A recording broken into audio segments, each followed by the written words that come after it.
Votre fidélité au programme de Renouveau TV, bienvenue dans votre émission Le Grand Jury. Ce soir, le Grand Jury reçoit le président du SNID Faso, Yiriwaton.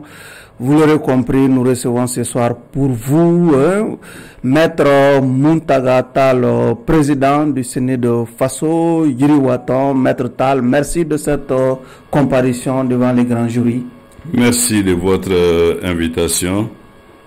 Du journal de Elhadji Chana Takiou Keita, merci d'être là. Pas souvent, mais parfois. Parfois.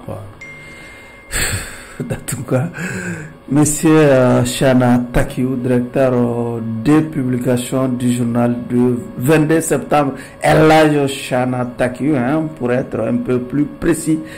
Takiou, merci d'être là. Merci. Bon, moi je ne suis jamais intérim chez lui parce que il voyage rarement. Moi je fais beaucoup de... Il ne va pas souvent à la Mecque. Il ne va pas à la Mecque. Je vais l'amener cette année. C'est une promesse, c'est un engagement déjà. Mais celui qui paye, Ah, celui qui paye. Oui. Je vais le sensibiliser afin qu'il parte avec moi. Non, le carême c'est bientôt. Il ne dira pas un jour qu'il m'a évangélisé. Je suis islamisé.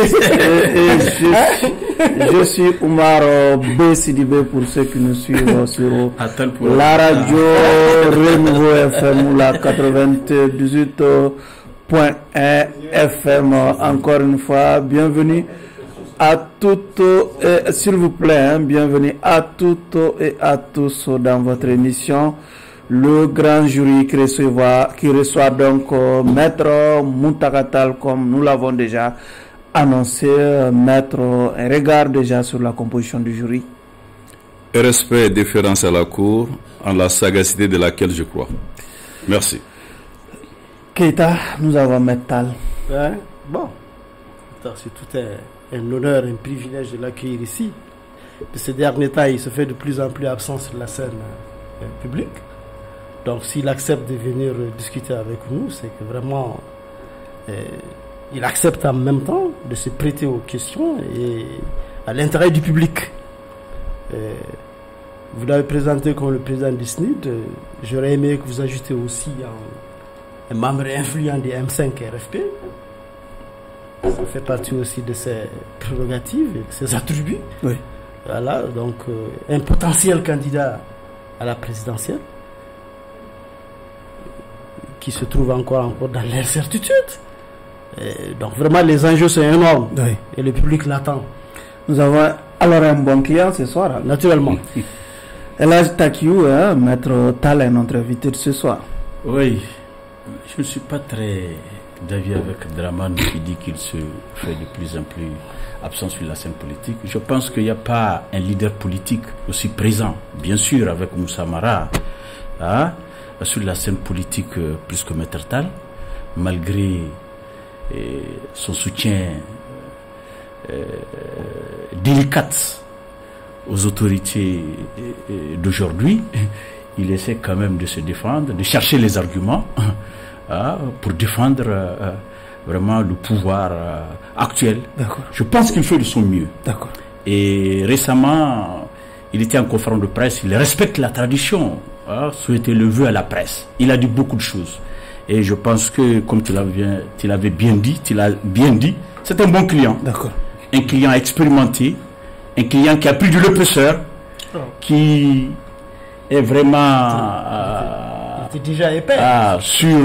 Qui est vraiment sur le starting block. Vraiment, ne le perturbe pas. Il me rappelle Serge qui me perturbait souvent là. D'accord, on continue. On continue. Notre première question déjà, le leader religieux Amadou Adi Tal a disparu depuis ce 26 décembre. Vous êtes l'un des rares hommes politiques quand même qui ont donné, qui en tout cas qui s'occupent, si vous voulez, qui s'intéressent particulièrement à ce sujet. Où en est-on avec la recherche de ce illustre disparu aujourd'hui? Son co-religionnaire, parce qu'ils sont tous de la Tijania. Son cousin même, il est Tal, je pense que... Vous venez de parenté aussi. Il ne s'agit pas d'un acte politique pour moi. Ceux qui sont imprégnés de la culture occidentale diront c'est ton cousin, mais c'est mon frère. Donc je suis concerné au premier chef. Alors, nous avons convenu en famille de ne pas communiquer sur cette affaire, de prier et de nous en tenir à la volonté du bon Dieu. Sauf que vous avez fait un tweet aux premières heures de sa disparition. J'ai fait un tweet quand il y a eu beaucoup de rumeurs sur soit sa libération, soit sur sa disparition. J'ai été autorisé à demander à tous et à chacun d'attendre une communication officielle avant de se prononcer sur quoi que ce soit.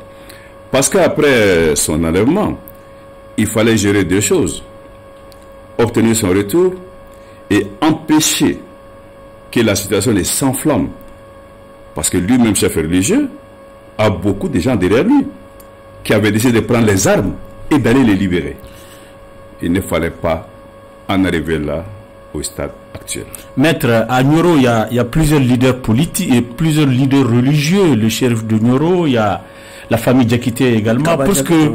Kaba Diakité, pourquoi c'est ce religieux Tal qui a été enlevé? Qu'est-ce qu'il a fait? Qu'est-ce qu'on lui reproche? Est-ce qu'on n'en sait plus sur les revendications de ses ravisseurs? Je ne communiquerai pas sur cette affaire. Je respecte la volonté et les consignes données par là. Maître, est-ce que l'homme est-il toujours en vie? Nous prions pour qu'il soit en vie et pour son retour. Pas nous seuls. Nous avons reçu tout ce que le Mali compte comme religieux pour nous faire part de leur soutien et pour prier avec nous. Au-delà du monde religieux, pendant des jours et des semaines, nous ne faisions que recevoir toutes ces personnes qui venaient faire preuve de solidarité. Je tiens, au nom de la famille, à les remercier tous. Même la capitale de la Tidjania, Fès, a manifesté une solidarité. Aussi bien à l'intérieur du Mali qu'à l'extérieur du Mali. Vous ne pouvez pas savoir comment, à quel point les Sénégalais aussi. Nous avons, de partout au monde, de partout au monde, nous avons reçu des signaux, des messages et encore une fois, merci à toutes et à tous. Mais au-delà de cette affaire, il y a des enseignements chaque fois qu'un événement survient. Il serait aujourd'hui difficile de dire, et nous devons tous, l'État malien en particulier, se saisir de deux éléments. Comment pourrait-on dire aujourd'hui que cette guerre déclarée au Mali porte sur la religion? C'est un grand chef religieux qu'on a pris. Absolument. Donc l'argument religieux, aujourd'hui, est fragile. Ne tient pas. Et on dit aux Maliens et aux Maliens, arrêtez de dire que c'est une affaire de peul. Celui qu'on a pris est un peul. Un tout couleur est un peul. Absolument. Donc, cherchons la nature réelle de ces mal, de ces fléaux, pour pouvoir y sur le terrorisme. Allez-y, Keita. Allez-y, Keita. Sur la même question. Non, sur la question, non, je n'ai rien. Allez-y. Donc, je pense que maintenant, il faut revenir au vrai objet. Maître, ça fait quand même, nous acheminons vers 5 années de transition, si on peut encore l'appeler comme ça, pendant tout ce temps écoulé, beaucoup d'eau a coulé sous le pont, depuis que vous vous êtes donné la main, vous et ce que vous avez appelé à l'époque branche politique et branche militaire pour diriger la transition.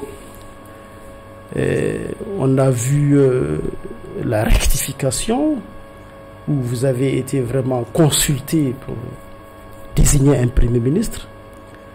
Mais depuis un certain temps, on constate quand même une sorte de divorce entre l'aile politique et l'aile militaire de la transition qui ne dit pas son nom.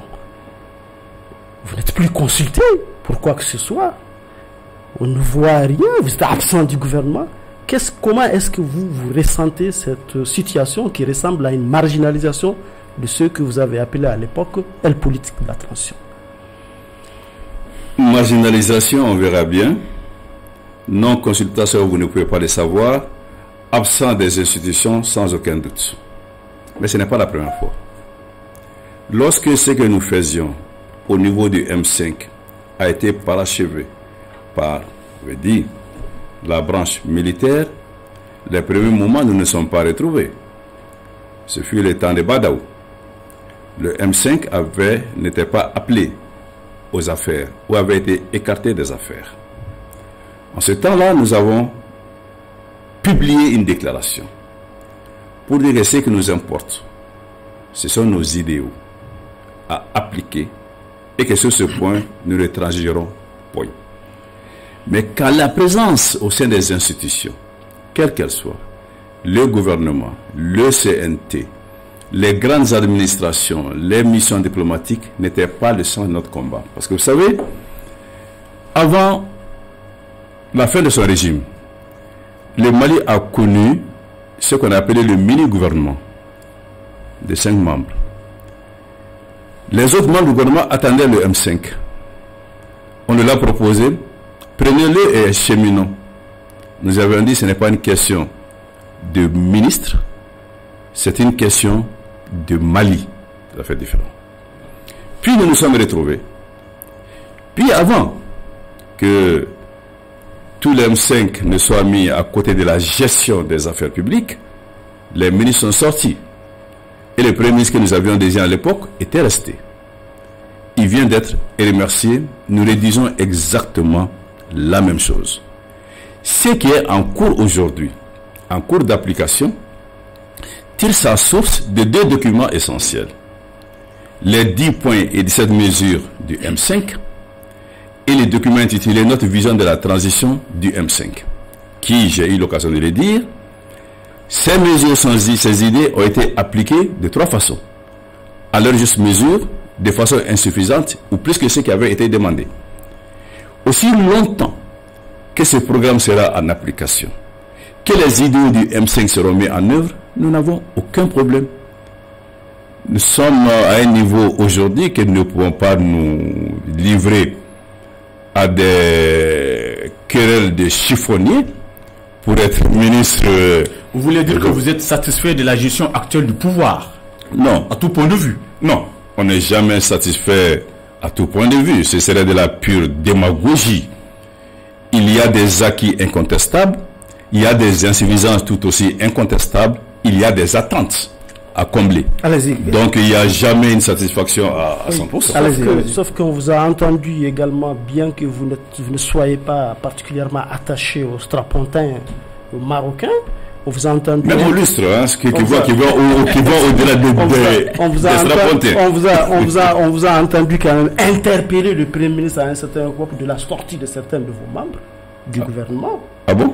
Ah oui, à l'époque, oui. On est au sein du M5. Je me rappelle. Au sein du M5, Choguel Mega avait été interpellé sur lors du remaniement. Ah d'accord, je comprends bien votre question. Ah bon, voilà, on vous a entendu. Et vos idéaux dont vous parliez étaient censés être portés par Choguel Mega à l'époque. Vous faites partie des gens qui ont souhaité qu'il soit remercié. Mais est-ce que depuis qu'il a été remercié, vous sentez une évolution vers des choses meilleures que ce que lui, il faisait? Alors, ce que vous venez de dire n'est pas faux, parce que certains se sont plaints. Mais la position officielle du M5, je ne trahirai pas un secret pour dire ma position, avait été de dire ce n'est pas un problème. Nous ne devons pas en faire une affaire. Et la déclaration que nous avons publiée n'en a pas fait une affaire. C'est ça la position officielle. Mais que des membres de la haute direction du M5 se soient plaints, oui, cela s'est passé. Mais in fine, à la fin des débats, on était tous d'accord autour d'une déclaration pour dire que on prend acte. C'est tout. Deuxième aspect de la question, vous sentez une orientation vers quelque chose de plus positif depuis le départ que ce que Choguel Mega faisait? Bon, d'abord, on n'a pas le recul nécessaire pour apprécier. Je pense que tout cela remonte à moins de 2 mois, moins de 2 mois. On n'a pas le recul nécessaire pour apprécier. Mais vous pouvez être sûr d'une chose. Le M5, moi qui suis devant vous ce soir, n'allons pas changer en fonction de nos positions dans l'appareil d'État. Ce qui importe pour nous, c'est que la transition réussisse. Que la transition prenne fin dans les délais raisonnables et que les acquis de la transition soient préserver après la transition. Allez-y, Char. Et maître, il y a un internaute du prestigieux groupe WhatsApp Bekitaki. Elle m'a demandé de vous poser la question suivante. Pourquoi aujourd'hui, face aux difficultés des Maliens, vous ne partez pas au boulevard du peuple? Bon, vous savez, ce qu'il faut savoir, c'est que le boulevard du peuple, c'est-à-dire les manifestations de rue, sont une étape de la lutte. Ça ne commence jamais par cette étape. Aujourd'hui, au regard de nos analyses, de la possibilité pour nous de discuter, nous n'envisageons pas, nous n'estimons pas qu'il faille aujourd'hui aller au boulevard.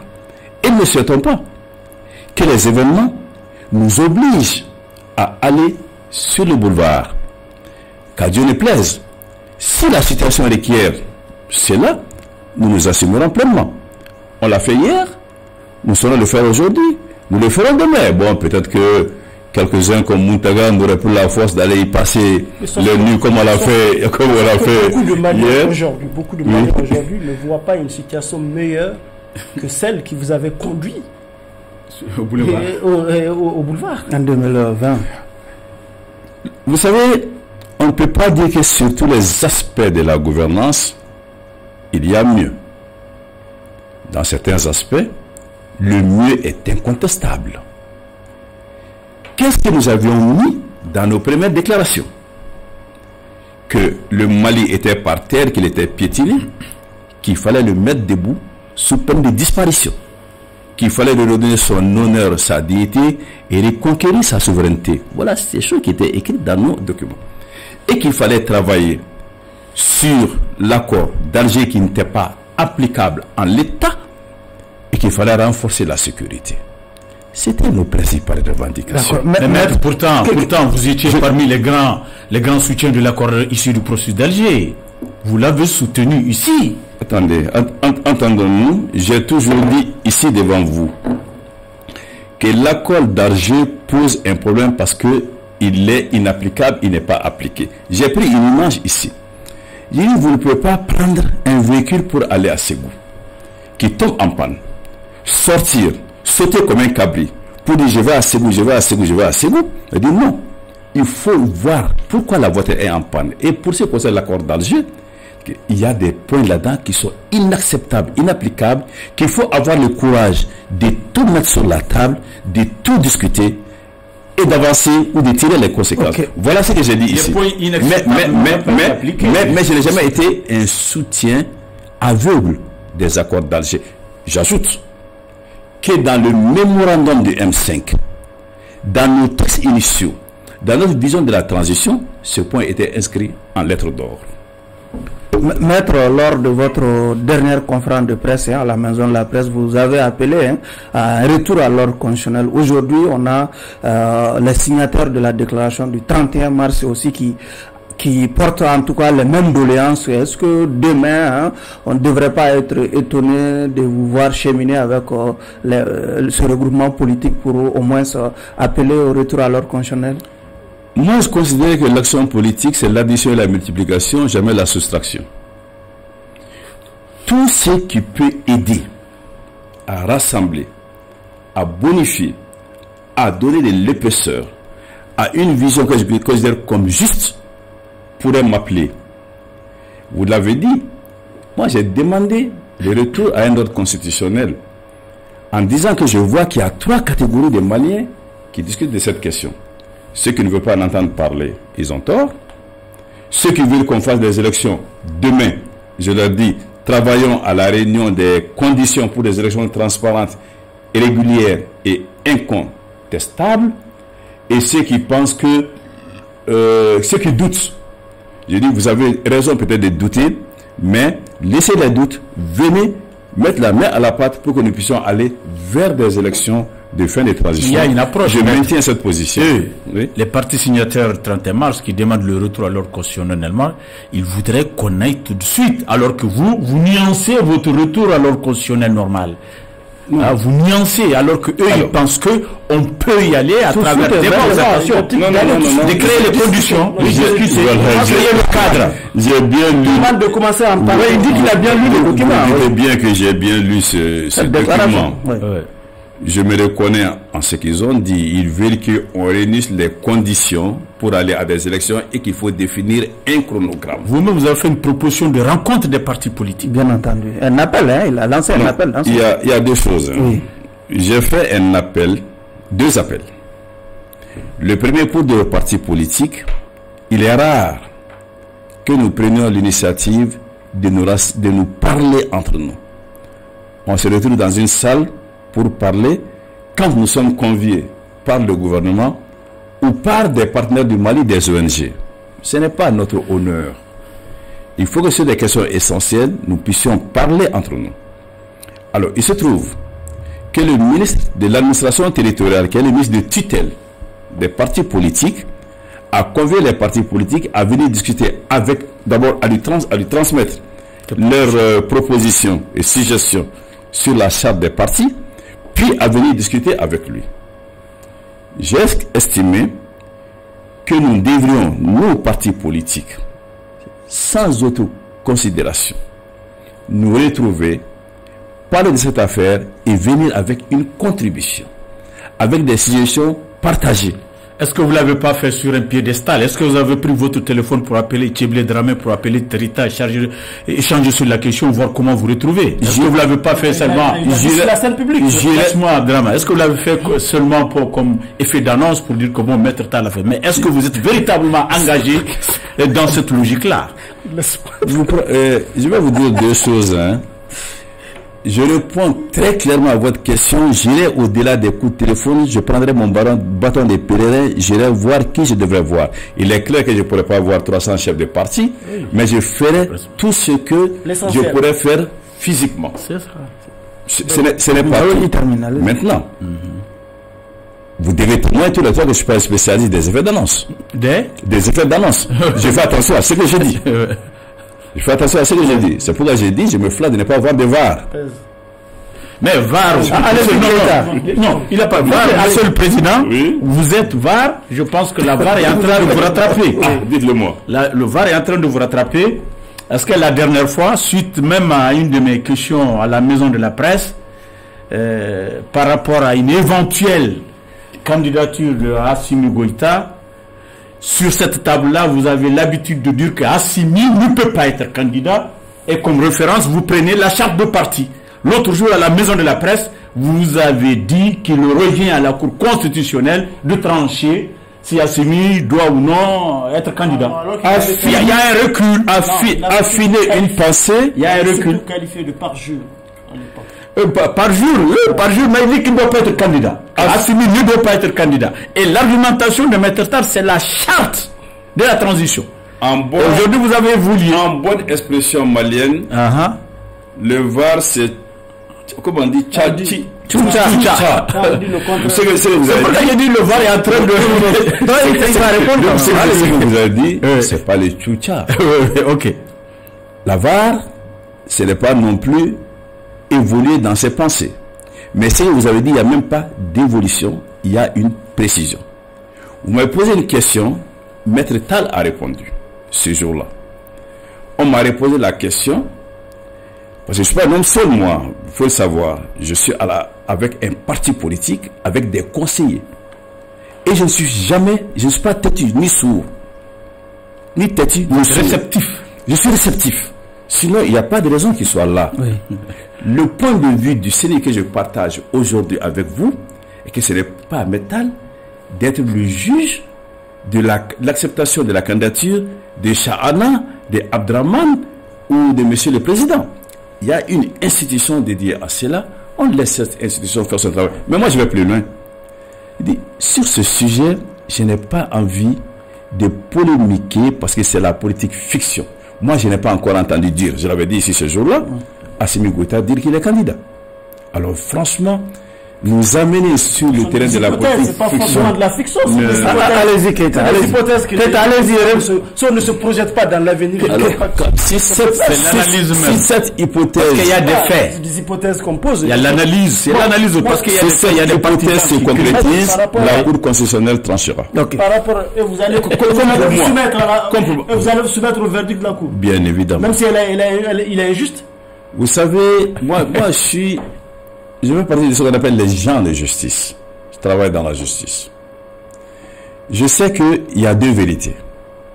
La vérité sur terre, c'est celle de la justice, même si elle n'est pas vraie.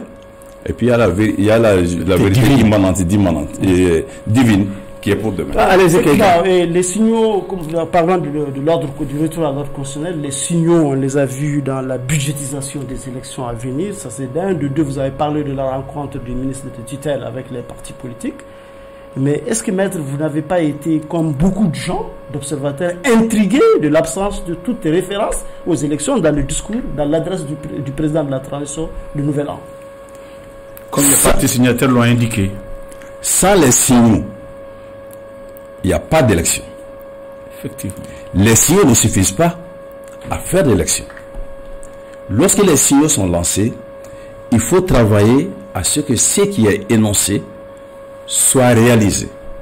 Et c'est en cela que je dis, moi, mon rôle, ma tâche, ma responsabilité aujourd'hui, c'est de faire en sorte que ces signaux ne s'éteignent pas. Qu'ils se concrétisent. Comment vont-ils se concrétiser? Il faut des annonces fortes. Le président aurait pu en faire le 31 décembre. Ouais, mais est-ce que... Attendez. Le président aurait pu en faire le 31 décembre. Mais moi, je n'écris pas ces discours. N'est-ce pas? Mais vous pouvez les interpréter. C'est ce que nous demandons. Vous interprétez cet acte-là de ne pas faire référence, de ne pas faire aucune allusion aux élections. Ça a intrigué beaucoup de gens. On aimerait savoir comment vous interprétez un peu cette retenue-là. Est-ce qu'il y a une véritable volonté politique d'aller aux élections? Est-ce que ça traduit une volonté politique de la part de la plus haute autorité du pays d'aller vers eux?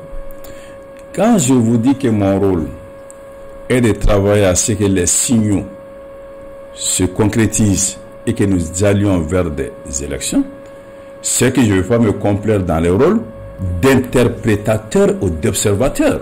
Moi, je suis un acteur. Je vais faire tout ce que je peux, tout ce que je dois, pour que ces signaux deviennent réalité.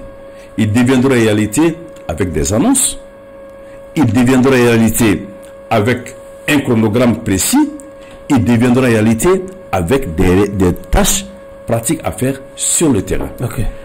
Allez-y, Chano. Oui, et maître, dans quelques jours, notre pays ne sera plus membre de la CEDEAO, hélas, pour ma part.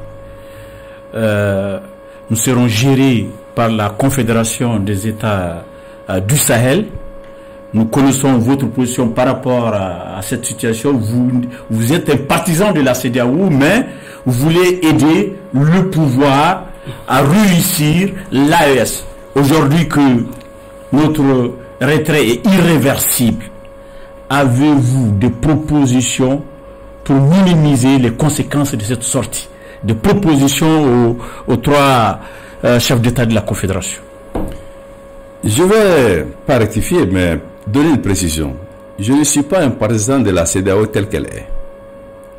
Je suis très bien placé pour connaître les défaillances, les déficiences et tout ce que la CEDEAO a fait au Mali d'inacceptable pour une raison précise. J'ai eu l'honneur et le privilège de conduire beaucoup de délégations du M5 face au président Jonathan, qui avait été désigné comme facilitateur. Donc, j'étais là comme acteur de tout premier plan. Je suis convaincu que la CEDEAO telle qu'elle est aujourd'hui et telle qu'elle fonctionne n'est pas viable. Il y aura inéluctablement des changements radicaux où la CEDEAO disparaîtrait. Les changements qui sont demandés sont portés principalement par le Mali. Je dis donc, si le Mali était resté dans la CEDEAO, il avait déjà ou aurait eu l'appui de l'ensemble des peuples des 15 États et on allait obtenir ces changements sous notre leadership. Hélas. Ça aurait été bien pour tout le monde. Mais les sanctions prises comme le Mali ont été tellement injustes, tellement illégitimes, telles qu'elles doivent dire qu'on peut comprendre la position du Mali de dire je quitte. Et moi, quand le Mali dit je quitte, je vais à l'AES, moi je travaille pour que l'AES marche. Pour que l'AES marche bien.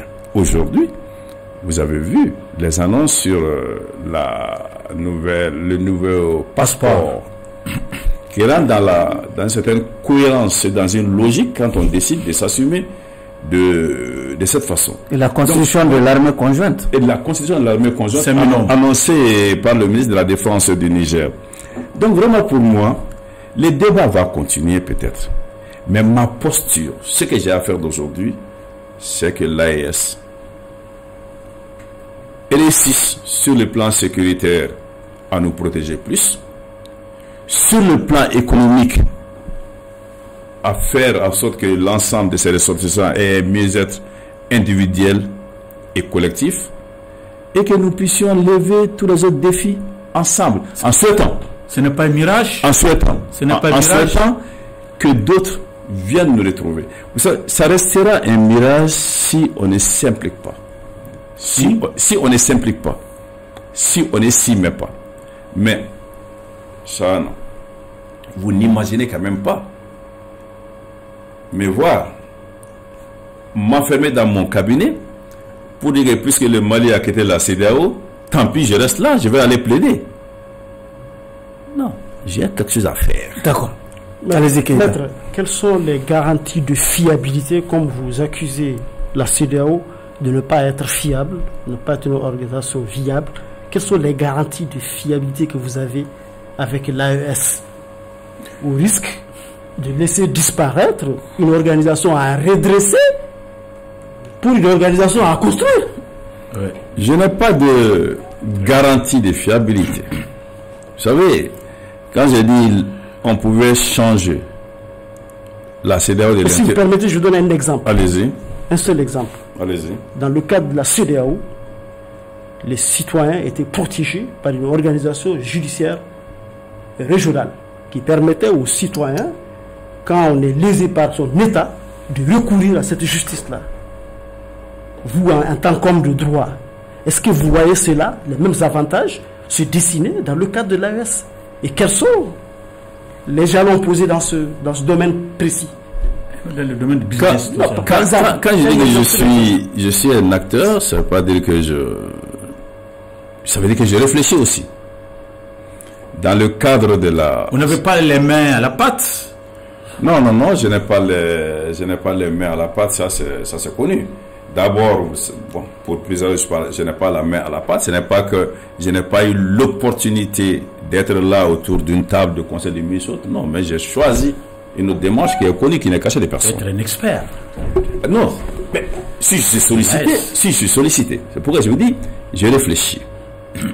Dans le cadre de la CEDEAO, j'avais dit que si on adoptait demain ce que moi j'avais appelé, que j'appelle aujourd'hui, les critères de convergence républicaine et démocratique, on sortirait des crises cycliques. Mais ça, c'est adaptable à la CEDEAO. À l'AES. À l'AES.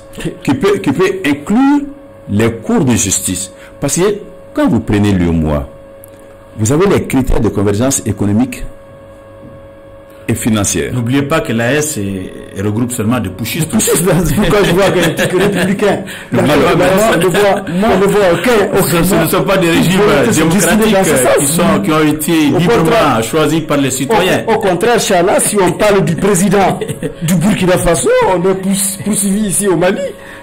Si ailleurs on parle du président du Mali, on est peut-être du président de la tradition malienne, on est poursuivi aussi pour la même chose. C'est une ère géographique qui réunit des pushistes. Je crois que vous saurez témoigner avec moi de mon attachement à la démocratie. C'est pourquoi nous posons de telles questions d'ailleurs. Mais vous soutenez les pushistes aujourd'hui. Non, vous vous trompez. Vous soutenez les pushistes. Non, vous vous trompez. En fait, on peut utiliser les mots faciles qui font mouche. C'est votre rôle d'ailleurs. Le scoop. Les scoops. Vous êtes Attendez. Mais les militaires m'ont trouvé au monument là. Ils sont venus compléter ce que j'ai fait. Je n'ai pas attendu qu'ils fassent quelque chose pour faire ce que beaucoup ont fait, courir à Kati à partir de la nuit. L'opportunisme. Moi j'étais là. Je portais un projet. J'avais un idéal. Des militaires sont venus pour dire on va le porter ensemble. Vous pensez que c'est parce que ça me porte l'uniforme, moi je devrais dire non, je ne suis pas d'accord avec vous. Je dis non, on va y aller ensemble. Maintenant pour revenir à l'AES. Quand je parle de ces critères-là, si on travaille là-dessus, de deux choses l'une, ils sont adoptés et on va aider tous ces régimes non issus d'élections à aller vers des élections dans des conditions dégagées dans ces critères où on constatera que ce n'est pas le cas et chacun s'assumera. D'accord. Ça c'est votre. Mais ceux qui sont à la tête de ces trois États-là ne sont pas dans cette logique. Je ne sais pas. Parce que le problème n'a pas été clairement posé à ce jour. Mais moi, je ne vais pas m'interdire de poser le problème parce que simplement ils portent des uniformes. Je vous ai dit, je ferai ce que j'ai à faire, je m'assumerai les jours de l'assumation. D'accord. Okay. Allez-y, Keita. Dans le communiqué annonçant le passeport, il est donné la possibilité facultativement aux citoyens d'échanger leur passeport actuel contre des passeports. Vous êtes disposé d'ores et déjà à rendre le passeport CEDEAO que vous avez, si vous l'auriez par hasard, contre un passeport j'ai un passeport. Contre un passeport AES, même si vous êtes disposé à aller rendre votre la date n'a pas expiré. Allons-y au-delà de ce que moi je ferai. Non, mais c'est un gage quand même de votre détermination. Je vous ai dit que moi, je n'élude pas de questions, je raisonne. Okay. Suivez mon raisonnement. Si je finis, si vous n'êtes pas satisfait, vous me revenez. Alors, allons-y au-delà de ce que moi je ferai. Prenons ce problème de passeport en tant que tel. Ça faisait partie où c'était la principale appréhension, une des premières appréhensions des Maliens en disant qu'est-ce qu'on va devenir. Le fait de présenter un passeport ne répond pas à cette question. Il faudrait qu'on nous dise ou que nous travaillions à ce que ce passeport soit accepté au moins autant que les passeports de la CEDEAO ou plus que les passeports de la CEDEAO. Vous comprendrez que je n'ai pas de réponse à cette question aujourd'hui. Pour l'instant, mais il faut faire en sorte, si on veut que l'AES soit attrayante, il ne faudrait pas qu'elle soit punitive. Au contraire, qu'elle ouvre plus de perspectives. Qu'est-ce qu'il faut, qu'est-ce qu'il faut pour que ça puisse atteindre le niveau de la CEDEAO ou que ça dépasse même là? Qu'est-ce qu'il faut? Il y a que deux choses à faire dans les relations d'État. Discuter, négocier ou prendre les armes. Comment? Discuter et négocier dans les relations d'État ou prendre les armes. Dans les relations entre États, ou bien les plénipotentiaires s'installent et s'accordent sur quelque chose, où il n'y a pas d'accord, les gens prennent les armes les uns contre les autres. Je n'imagine pas qu'il y ait des armes. Je ne vois que la voie de la diplomatie. Je vous ai dit, c'est une fois que moi je crois en la diplomatie et en ses vertus. Il n'y a que la diplomatie qui peut nous permettre de faire accepter ces passeports partout où sont acceptés les passeports CEDEAO, ou plus que les passeports CEDEAO. Mais c'est à cela qu'il faut travailler, et c'est la réponse à cela qui va déterminer non pas l'adhésion de Barou, de Abdraman, de Chana, de Moutaga, mais l'adhésion des populations de la CEDEAO. Okay. Et que diriez-vous par rapport à la circulation des personnes, l'intégration qui est bien avancée dans l'espace CEDEAO? Ce que j'ai dit, il faut négocier, il faut discuter pour que tous les avantages que donne la CEDEAO se retrouvent dans l'AES. Autrement, est-ce qu'on a cette posture aujourd'hui avec tout ce que nous avons connu jusqu'aujourd'hui? Est-ce qu'on est dans cette posture? Je dis, ça l'AES est construire avec la CEDEAO. Autrement, il n'y aura pas l'adhésion attendue à l'AES. Parce que il faudrait plus que la CEDEAO. Aucun slogan, aucune incantation ne va faire adhérer les gens à la CEDEAO, à l'AES. Ce qui va faire adhérer les gens, c'est l'attractivité. Oui. Donc ça reste une aventure pour le moment.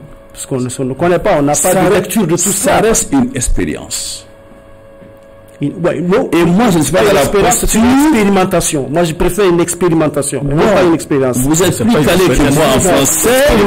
D'accord, depuis que je vote.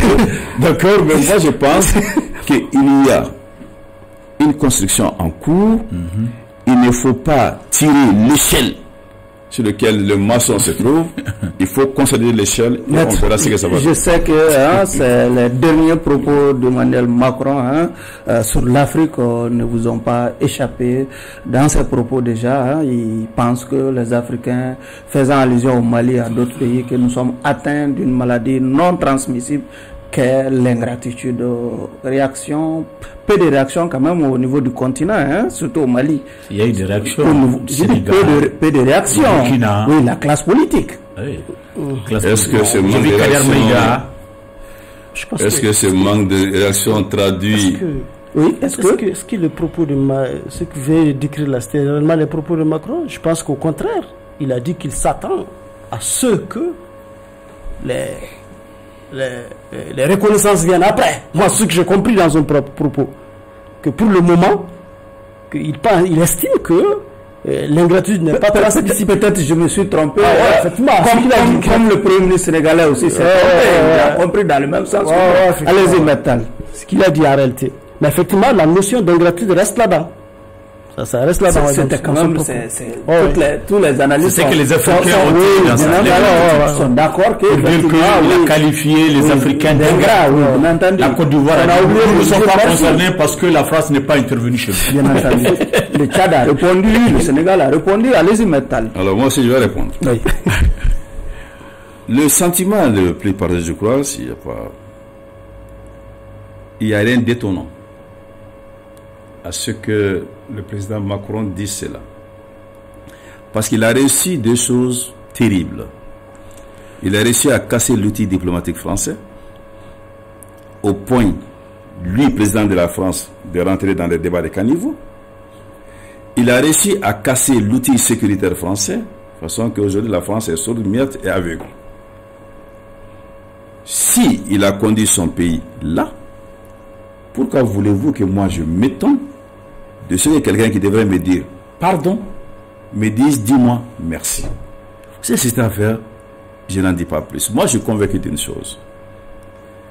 Nous devons avoir des bonnes relations avec tous les pays du monde. Partout où on peut trouver un centime, un franc, quelque intérêt à porter des Maliens, il faut aller les chercher. Même dans le feu. Donc, je rêve d'un Mali qui a de bonnes relations avec tout le monde. Mais la condition est connue des Maliens, parce que nous sommes tous comme ça, il faut nous respecter.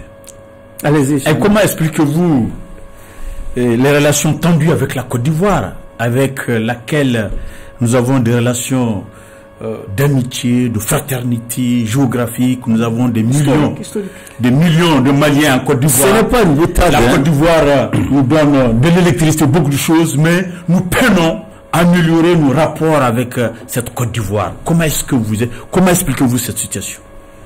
Est-ce qu'il y a un déficit au niveau de la diplomatie, au niveau de la présidence de la République, où se situe le problème? Je suis fortement trempé dans la culture malienne, y compris dans celle de mon terroir de Ségou, ce qui me fait deux cultures d'ailleurs.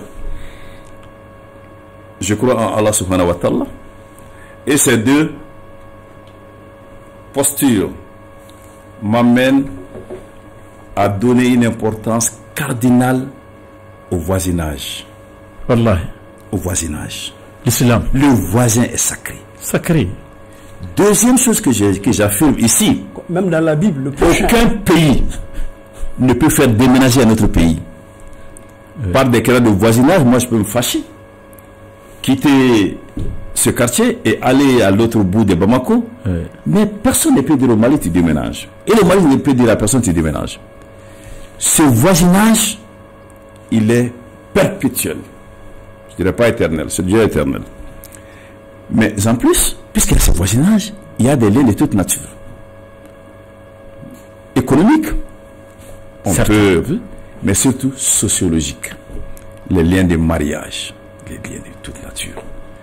Par conséquent, il faut avoir de bonnes relations avec tous les voisins. avec tous les voisins. Il en va de l'intérêt économique de tous. Il en va de l'intérêt sécuritaire de tous. Il en va de l'intérêt culturel de tous et de tous les autres. C'est le Mali qui ne veut pas avoir de bonnes relations avec les voisins ou c'est le contraire? Ah non, moi je ne fais des procès à personne. D'accord. Je dis qu'il faut que chacun fasse sa part. Maître, ayez le courage. Fasse sa part. Ayez le courage, maître, de faire le procès à des gens. Il y a des situations dans lesquelles il faut un procès. Vous êtes un acteur politique. Un jugement. Vous êtes un acteur politique. Vous voyez les faits, comment les choses se passent entre le Mali et la Côte d'Ivoire. Est-ce que cela est normal? Je reçois votre critique, j'en suis un habitué, parce qu'au Sénat, on me dit toujours, mes présidents, il faut trancher là, il ne faut pas rester dans ça. Je dis, non, moi je ne suis pas un juge de paix. Moi je suis un faiseur de paix. Il y a toute une différence. Allez-y, Keïta. Oui. Et revenant à ce que moi je vais plus loin, nos clivages avec la Côte d'Ivoire sont allés trop loin au point de peser sur notre situation, sous la forme d'une crise énergétique. Nous refusons d'aller prendre de l'énergie. Acheter, hein? Acheter de l'énergie Oui, avec. faut ajouter. Acheter de l'énergie. Oui. Acquérir, si vous voulez, de l'énergie avec la Côte d'Ivoire, parce que nous avons des problèmes avec la Côte d'Ivoire. Des problèmes Nous avons visibles. souvent entendu cette triptyque-là, dont la prise en compte des intérêts des vitaux du Malien dans les. Est-ce que vous pensez que, en limitant nos marges de manœuvre dans ce secteur précis, nous sommes en train de prendre en compte les intérêts des Maliens? Vitaux de Mali. Peut-être qu'on assiste à un début de décrispation avec la délégation. En attendant, Avec la délégation de l'entreprise ça c'est pas entre l'État. C'est pas c'est le business entre entreprises. Oui, normalement, même avec l'EDM, c'est pas entre l'État. Avant même cette entreprise, le carburant venait de la Côte d'Ivoire, par les mêmes voies. Alors, je sais que la question de l'énergie est une question vitale au sens propre du terme. Elle condamne à mort des entreprises très petites, nous en sommes victimes, moyennes ou grandes. Et même des malades. Quand j'arriverai au bout du raisonnement, on va sans doute s'entendre. Elle pénalise l'État. Oui. Parce que il y a des manques à gagner terribles. La question de vie et de survie concerne les malades et les plus vulnérables. Donc, c'est une question aujourd'hui, si elle n'est pas résolue, l'économie du pays va s'affaisser. On va revoir ces cortèges de corbillards devant les cimetières.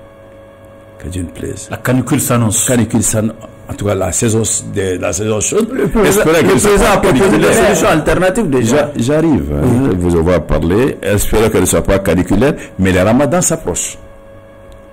Donc, c'est deux moments clés pour la vie des Maliens. Ça va au-delà du confort. Question de vie. S'il y a de telles situations, il ne faut rien écarter. Toutes les solutions sont à prendre.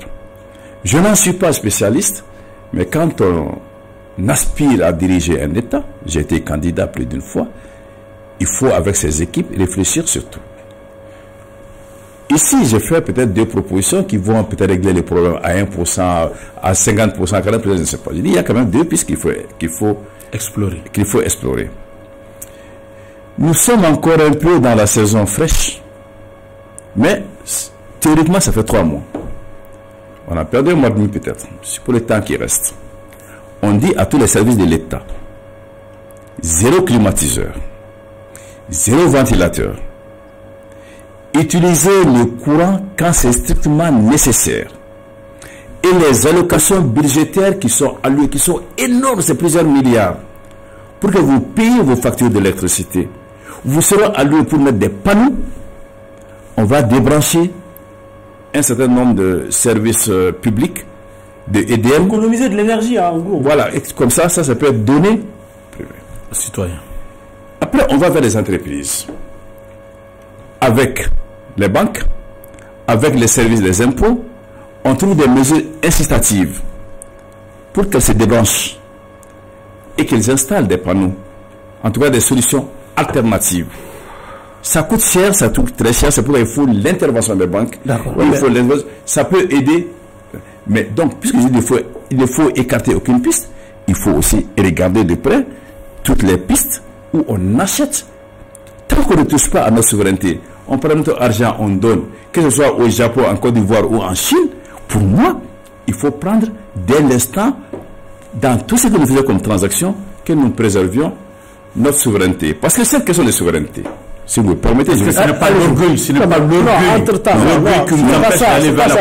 Chana, est-ce que la question de souveraineté, on nous paye, n'est pas être compatible avec la prise en compte, en ce cas précis, des intérêts de Maliens? Je vais vous dire que cette question de souveraineté, elle n'est pas conjoncturelle, ce n'est pas de la génération spontanée, et ça ne vient pas que de... Chana, allez-y, posez votre dernière question. Chana, le refus de la pénétration coloniale, c'est quoi?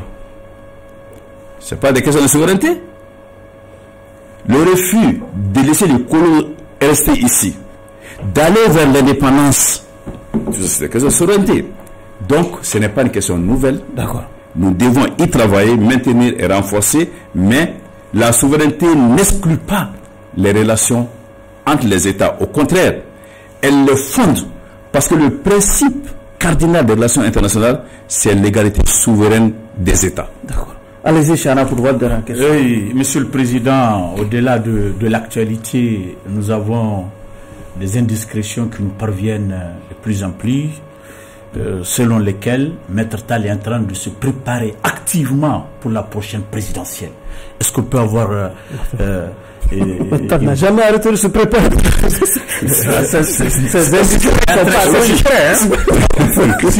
Si on dit qu'il se prépare, cela veut dire qu'il a accéléré. Peut-être qu'il a fait des commandes en Chine. Ça certitude sur l'organisation des élections. Oui, il a fait des commandes en Chine. Mais laisse-moi terminer ma question. Certainement qu'il y a un ou deux conteneurs qui sont venus de la Chine. Il y a beaucoup de choses. Il y a le pactole qui est en train de se mettre en place. Les organisations, ainsi de suite. Quand même, il y a une organisation, il paraît que vraiment, ça s'active à son niveau. Il se prépare activement, vraiment, à être candidat dans le starting block de la prochaine présidentielle. Maître, vous avez toujours de l'ambition pour ce pays. C'est lui. Est-ce que vous pouvez nous dire les grandes orientations de votre ambition pour le Mali, votre vision pour le Mali? Maître, à 1 minute, Pour moi, une minute alors. Les Maliens, beaucoup de gens ont dit qu'il a été candidat à toutes les élections. C'est faux. Je suis allé seulement à 3 élections et 2 fois j'ai voulu retirer ma candidature. Une fois la Cour m'a dit non. Une fois je n'ai plus demandé l'avis de la Cour. Pour moi, ce n'est pas un gros mot que de dire que je suis candidat, mais une candidature n'est pas pour moi une aventure personnelle. Elle se décide à un niveau approprié. Troisièmement, est-ce que je suis en train de me préparer? J'ai annoncé la mise en place d'un grand rassemblement pour que on accepte, en raison de la conjoncture actuelle, de s'éloigner un peu de ses convictions partisanes ou de son clan ou de sa chapelle, pour qu'on puisse rassembler le plus grand nombre de Maliens autour de 3 choses: un projet, une équipe et un porteur. Je ne dirais pas non si demain ce rassemblement est dit, tu seras le porteur. Allez-y, Keita. Effectivement, maître, nous venons de... Pas de conteneurs qui viennent de la Chine. Vous n'avez pas le moyen. Et pour moi, l'élection ne se fait pas sur la base de conteneurs venant de Chine. C'est un rapport de confiance. Nous allons cotiser. Merci bien. Nous venons de fêter l'anniversaire de l'armée malienne. Vous l'avez suivi avec des grandes annonces, telles que vous avez suivies, qui sont diversement appréciées. Et une armée qui fait face, comme vous le savez, à le problème délicat du terrorisme, qui nécessite une cohésion nationale autour de cette armée. En même temps, nous entendons des sons de cloche ailleurs, dans le sens d'une présentation de la candidature du chef suprême des armées, candidature pratiquement adobée par même le DOUM, le dialogue national. Est-ce que vous pensez qu'une cohésion nationale est possible autour d'une armée qui dispute le pouvoir politique?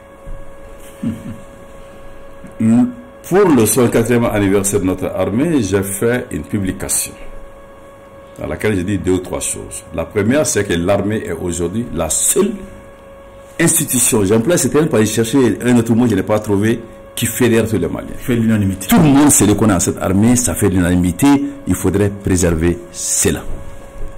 La seconde chose que j'ai à dire, c'est qu'en 2012, j'ai publié que la sécurité d'une nation ne se délègue pas. Elle s'assume. C'est ça aujourd'hui, la doctrine officielle au Mali, j'en suis heureux. Et Wagner? J'ai dit, elle s'assume. Non. Personne ne dit que ça ne se sous-traite pas. Il y a une sous-traitance quelque part. Non. Je dis, nous assumons, personne ne peut dire aujourd'hui que l'armée malienne n'assume pas. Alors, troisième chose qui arrive à cette question, si nous voulons préserver cette unité, cette unanimisme autour de l'armée, il ne faut jamais confondre l'armée avec un homme qui qu'il soit. L'armée, c'est l'armée. Les chefs passés, les chefs actuels, les chefs à venir, ça c'est des contingences, mais l'armée demeure. Il ne faut pas faire la confusion. Et ceux qui s'amusent à faire la confusion affaiblissent notre pays. La confusion est très facile pour affaiblissent notre pays. Elle est facile et puis elle se dessine. Elle n'est pas acceptable, elle ne doit pas être faite. Les relations sont verticales. Dans une entité où les relations sont verticales, la confusion est évidente. Je vais donner mon point de vue. Nous sommes malheureusement au terme de débat pour le compte de cette audience. Maître, à présent, le jury va se retirer pour procéder à la délibération afin d'arriver en tout cas une décision, en tout cas partagée. Collégiale. Partagé, je veux dire. Il y a ce qu'on appelle la justice collégiale. Oui. Donc, nous sommes... une décision collégiale. Oui, Chana, nous sommes dans les secrets de la délibération. Personne ne nous entend, personne ne nous écoute. Allez-y. Keita. Moi je pense que... On a oublié d'en ajouter à ses attributs un grand ami de la presse. Il l'a prouvé en organisant, comme Charles a dit, sa tradition. Tu étais absent quand même, Keita. Parce que je n'avais pas été convié. 26e édition, on ne convie pas un journaliste, un journaliste pas aux événements. Je n'ai pas été convié. Vous avez été convié. Moi non plus. Je n'ai pas été convié. Là, c'est une regrettable omission lors du pôle communication du CENI, je le leur dirai. Donc, il a toujours été fidèle à ça. Et parfois il s'est réservé, mais je pense qu'il reste quand même cet ami de la presse et de la liberté de la presse, parce qu'on a également entendu souvent défendre la liberté de la presse en toutes circonstances. Et la dernière fois, j'avais retenu un homme équilibriste devant les situations, dans ses réponses. Je pense qu'il a un peu évolué. Il quitte de l'équilibrisme à l'équilibre tout court. L'équilibre tout court. L'équilibre est plus positif que l'équilibrisme. C'est clair. Ok, allez-y. Il sait de quoi je parle. À l'équilibre tout court dans tout ce qu'il dit. Et je pense que c'est vraiment de bonne guerre. C'est la posture d'un homme d'État et qui l'a caractérisé aujourd'hui. D'accord. Donc, maître, il n'y a pas de préjugés et d'a priori sur vous. Quand ça marche d'une façon ou d'une autre, on le dit. Quand ça ne marche pas, aussi, on est obligé de le dire. Aujourd'hui, vous avez été vraiment cet homme qu'on attend, même si on a des réserves par rapport à qui puissent se justifier par la prise d'âge, la sagesse qu'il a. Je dirais aussi, le maître n'est plus ce jeune-là bouillant qui était très fracassant sur les choses. Aujourd'hui, il se vraiment se pose en homme équilibré qui cherche à arranger les choses. D'accord. Et cela mérite d'être récompensé par un élargissement. Allez-y, Chana. Merci, Monsieur le Président. Abdraman vient de dire que Maître est un ami de la presse. Il défend la liberté de la presse.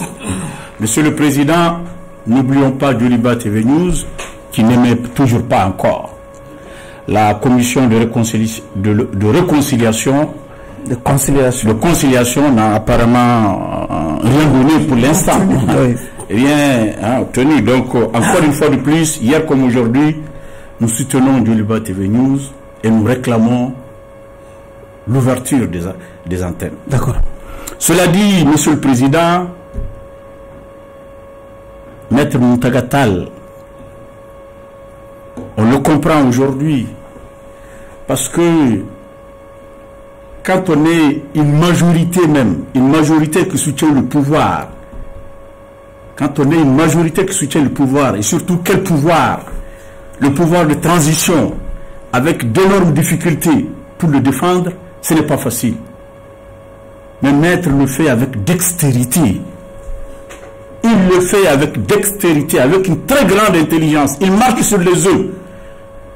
Il fait tout pour ne pas fâcher le pouvoir. Pour ne pas casser les œufs, finalement. Pour ne pas fâcher le pouvoir. Parce qu'il a des ambitions présidentielles. Abdraman l'a dit, c'est aujourd'hui un homme sage. Depuis 90, il est sur la scène politique. Il a pris de l'épaisseur. D'accord. Il a compris beaucoup de choses. Il sait le mal que le pouvoir peut faire. Il sait ce que le pouvoir peut tolérer et ce que le pouvoir ne peut pas tolérer. Donc il fait attention. Avec dextérité, il arrive néanmoins à manifester son désaccord, à le dire de façon élégante et à formuler sur le fond des propositions sans fâcher le pouvoir. Je pense que ce n'est pas n'importe qui a ce secret. Oui, cette habilité. Cette habilité de Maître Tall. Habilité due aujourd'hui, il faut le reconnaître, à ses ambitions présidentielles. Parce qu'il est plein dedans. Il se prépare pour la succession d'Assimi Goïta. Mais est-ce que cette transition Assimi Goïta avec le président de l'Assemblée qui est un proche de Maître Tall, est-ce qu'ils vont l'accompagner? Est-ce qu'ils vont le soutenir? Point d'interrogation. C'est que sur aujourd'hui, de plus en plus, Abdraman l'a dit, on parle du chef de l'État, mais je pense que ça se mousse le soutien par rapport à une éventuelle candidature de Assimi. Autant hier on était proche vers cette candidature, autant aujourd'hui je pense que petit à petit, on s'éloigne de cette candidature parce que je pense que les militaires ont compris leur honneur et l'avenir du pays, vraiment, voudrait que le militaire ne soit pas candidat. Cela dit, je pense que Maître a assumé. Il a assumé, Monsieur le Président, vous savez ce que vous devez faire. Maître a assumé, équilibré, habile, au bénéfice en tout cas de ces mots qui vont largement en faveur d'un acquittement de l'accusé. Il me plaît de le libérer purement simplement des liens de l'accusation. Maître, vous êtes acquitté, un dernier mot. Très vite. Vous ne l'avez pas dit par élégance, mais c'est ce que vous attendez. Moi, j'ai vocation à rassembler. La devise du CENI, c'est rassembler pour construire. C'est là le mot après 30 ans. C'est une dédicace pour moi. Je le croirais le jour où vous, Tcheblé Dramé, vous arrivez à vous retrouver avec Pépère, tout ça. Chana, s'il vous plaît, c'est le temps de l'accuser. Donc, je crois au rassemblement. Je travaille au rassemblement. Et quand on travaille au rassemblement, on ne peut pas ne pas être équilibré. Premièrement. Deuxièmement, j'en suis à un niveau où je ne cherche ni à contenter ni à fâcher. Encore une fois, je cherche à rassembler. C'est en cela que je crois. Que c'est là, les états d'âme ne constituent pas un sujet de préoccupation pour moi. Troisième chose que j'ai dit, je ne crois pas au défi républicain. Bon, la République, qui choisit, c'est le peuple, quoi. Là, est-ce que tu vas t'adosser? Non, non, je ne crois pas, je l'ai combattu, je ne crois pas. Je termine par vous dire merci pour l'acquittement. À l'unanimité. À la prochaine, Inch'Allah. À la prochaine. Et merci à celles et ceux qui nous ont suivis. À la prochaine, ainsi prend fin ce numéro de votre émission Grand Jury qui recevait comme invité Maître Mountaga Tall, président du Sénégal Faso Yiriwaton. Merci à vous de nous avoir suivis.